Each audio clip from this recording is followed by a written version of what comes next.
Thank you, Jack, for that kind introduction, and good morning, everyone. Good morning.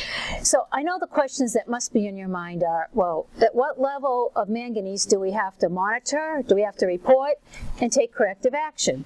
So I'm going to cover that today, some of those basic questions. And I'm going to start with a historical perspective on manganese. How many of you are familiar with the 0.05 milligrams per liter? Yes. Standard. I call it the aesthetic standard. When your sampling results exceed 0.05, as Rich was saying, that's when some of those aesthetic issues come in. That's when the consumer complaints might be coming up. And up to now, MassDEP hasn't had a lot of requirements if you exceed 0.05 milligrams per liter. Only in the case that there are a lot of consumer complaints where you might have been asked as a public water supply to take corrective action. That's changed as of 2014. To start with, where everyone knows that if you exceed 0.05 milligrams per liter in your sample results, you might be getting some complaints on the taste, the color, the staining of laundry or plumbing fixtures. And the US EPA, has set a secondary maximum contaminant level of 0.05 because of this reason. Before 2014, it was just voluntary. Our letters would go out and say voluntary monitoring, or if you get a lot of complaints, then we might get into asking you to do some type of corrective action. Manganese is in food with no apparent side effects, and manganese is in water naturally in small concentrations, so it's not an issue. That's what we historically have thought. Another thing, which was an operating assumption of the past, is that, well, if people saw that their water looked dirty or was discolored, maybe they wouldn't drink it. So there couldn't be any health effects, and we found that that's not the case either. So there was a need to look at the health effects of manganese, especially as the research was showing that there were more and more health effects with higher concentrations of manganese.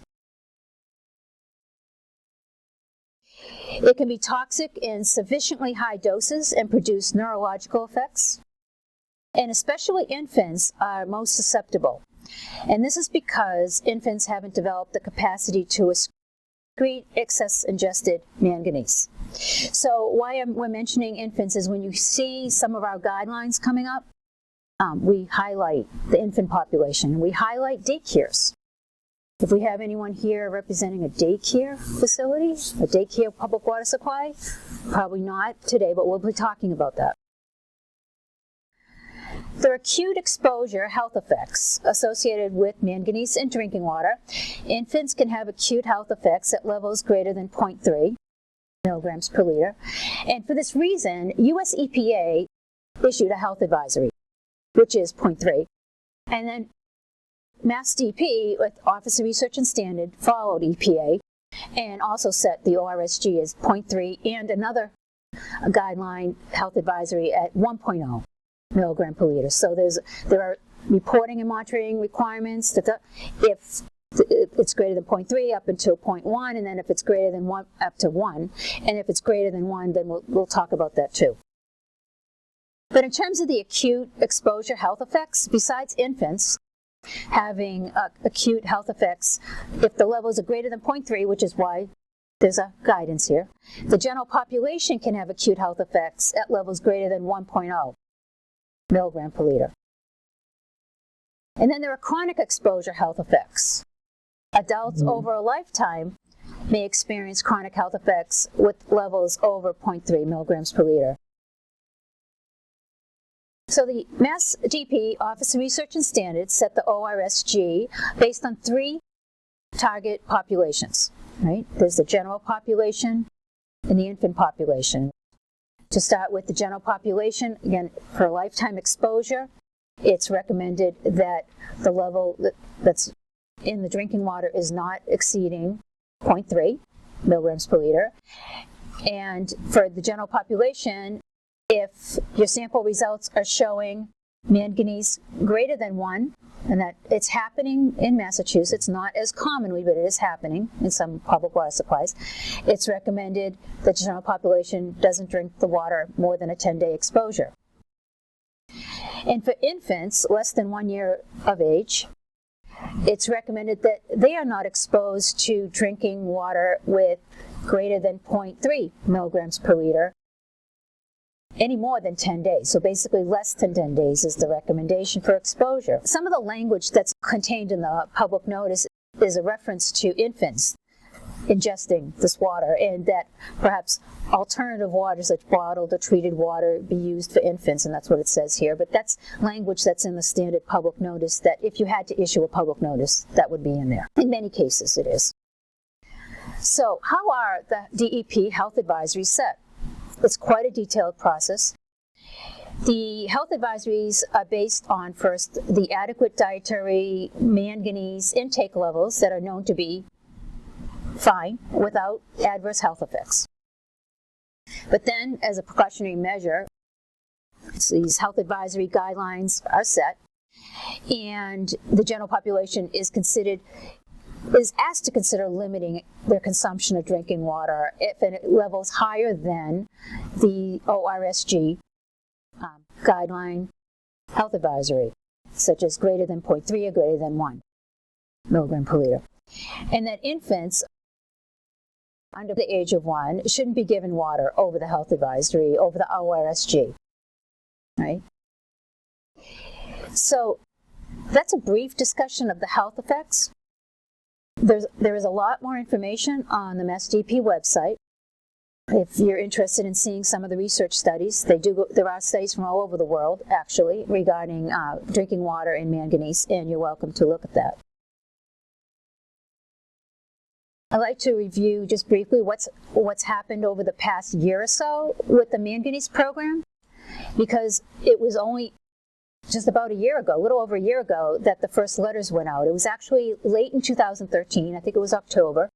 All your public water supplies were notified, all the public water supplies in Massachusetts were notified that there was going to be some new requirements for monitoring and reporting for manganese, and introducing this to you. And then in 2014, baseline finished water sampling was required from all public water supplies. So we know the starting point, wherever it was starting. And I'm going to talk about in a moment what happened when those baseline sample results showed that some public water supplies were over 0.3 or over 1. Or over 0.05 in some cases, because that changed the monitoring requirements too. And in the 2014 to 2016 sampling schedules have been revised in some cases because of these baseline results. Okay, the baseline results changed your monitoring requirements, and some of you, if you're in that situation, you had or have been sent some revised schedules for sampling. In 2014, most public water suppliers in Massachusetts did submit baseline results. Because it's a fairly new program, we sent out forbearance letters, which allowed a 30-day extension to the sampling requirement in 2014. And as I said, most public water suppliers have submitted the baseline sampling results. In 2015, MassDEP will move forward with what we call a compliance and enforcement process for the drinking water program, for the manganese program in drinking water. This is not new or different from MassDEP. It's something that's done across the board with all MassDEP programs. And the type of notices that will be sent will include something called a notice of non-compliance, something you probably don't want to receive, but that's what it's called initially, and it would be for failure to sample, or failure to public notice, you'll be hearing about public notice in a minute, or failure to take a corrective action. And those requirements are going to be really clearly explained to you, because I'll explain briefly, and maybe our regional person will also explain this too. When you submit sampling results to MassDEP and you trigger one of these health advisories, or trigger the 0.05 aesthetic standard, that there's a process that goes into place. There's a letter that's sent by the regional office that says you have exceeded this is what you need to do. I mean, all the requirements, the public notice, to sample, to monitor, to do a corrective action plan, it's all in the letter. So it's not as if you have to guess. But it's nice that you're here today because you know, at least you know what's happening in advance, so you can prepare for it. You don't even have to wait for the letter. You could call the region and have a discussion about it before the letter goes out. Starting in 2014, baseline finished water monitoring samples were required. And that's finished water versus raw water. And we have had some confusion in that area. There have been some raw water samples submitted to us from systems that we're treating for other contaminants. So, you know, we want to see it. So we really want the finished water sample. If the monitoring results that you come up with in your baseline data from 2014 or in future sampling that you do are greater than 0.3 milligrams per liter, then these are the actions. First step is to take a confirmatory sample within 2 weeks, and that's for all public water supplies. But right up front, everyone takes a confirmatory sample within 2 weeks. And if the average is greater than 0.3, then there are a series of actions to take. Here's an example, public water supply. They exceeded 0.05 and they went on quarterly monitoring. And during those, before we even reached 4 quarters, in the second quarter they exceeded 0.3. So, well, they knew they needed to take a confirmatory sample, and they did, and they still exceed 0.3. So what kind of monitoring they're on? They're still on monitoring, quarterly monitoring. So you're going to continue quarterly monitoring and report it to MassDEP to go into the other requirements such as public notice, et cetera, but you're continuing quarterly monitoring in the meantime. For all systems, at least we know that if the average is over 0.3, there are going to be some actions, and the actions are going to vary whether you're a TNC, NTNC. We're going to get to that now. First, community public water supplies, and the other ones are coming up. All right. Community public water suppliers.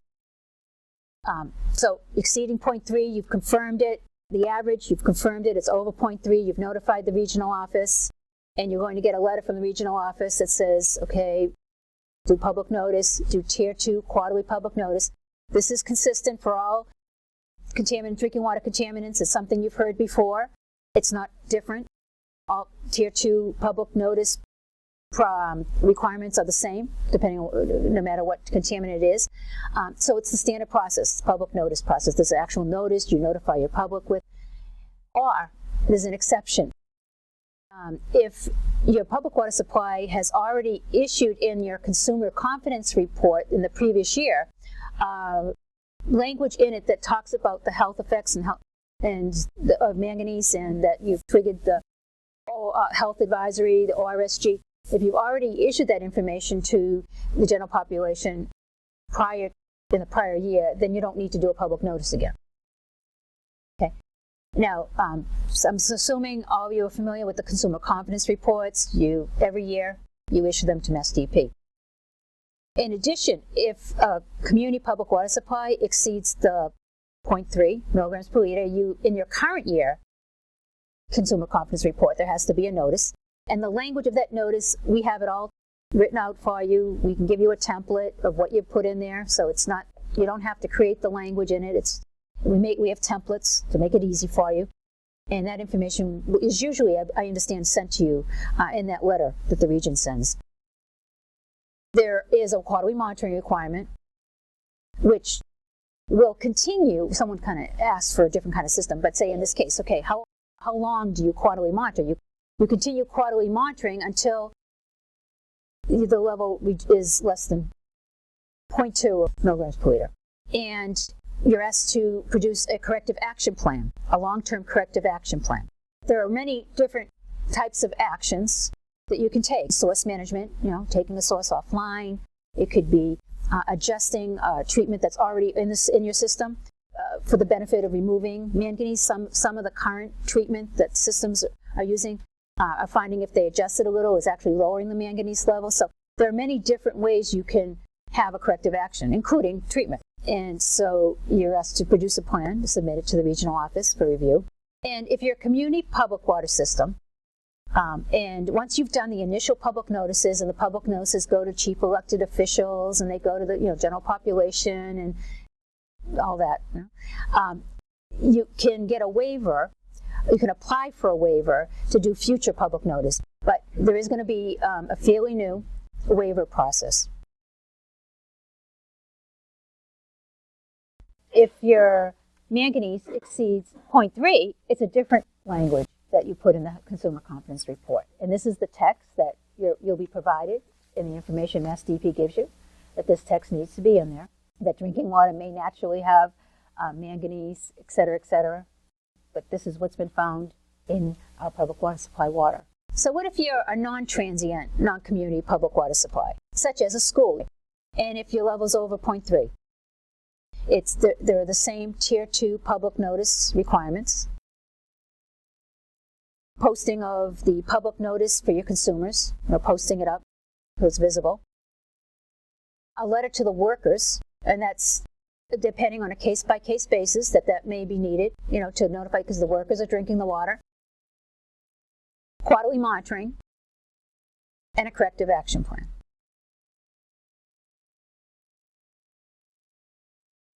And now, there are two types of transient non-community public water supply systems. There are those with daycares and without daycares, such as restaurants, gas stations, campgrounds. First, I want to talk about transient with daycares. If the manganese in the drinking water is 0.3 milligrams per liter or more, the Tier 2 public notice, same thing. Posting of the public notice for the consumers. A letter to the workers, depending on the case-by-case basis, quarterly monitoring, and corrective action plan, which is very similar to the previous one.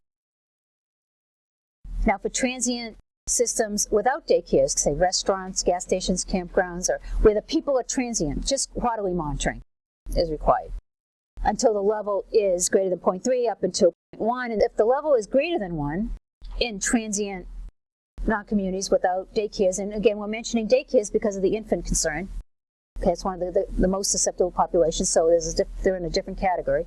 But if these are transient non-communities without daycares, such as restaurants, gas stations, and campgrounds, there's a Tier 2 public notice, posting of the public notice for consumers, the letter to workers on a case-by-case basis, and quarterly monitoring. So to review, you've done your monitoring for manganese, and you look at your results, and it's 0.02, under 0.05. Does anything have to be done? Well, at that point, you want to contact your regional office, because it's under the 0.05 SMCL. They will tell you what the frequency of monitoring will be required. And if it's 0.05 or more, is there additional action? As of 2014, yeah. See, before there wasn't, but as of 2014 there is. And that's the quarterly monitoring for 4 consecutive quarters until you average less than 0.2 milligrams per liter. If the level exceeded 0.3 milligrams per liter, is there additional action? Yes. And what that action is now, it's going to be dependent what kind of system you are. Community, non-community, non-transient, non-community, transient, non-community. If you have any questions, call us. Let us know. We'll help you out. And if the level is greater than 1.0, the requirements can vary. And yes. So for more information, the first contact for you would be your regional contact person. My contact information, and Margaret Finn, who also works in Boston, her information is also here. Thank you.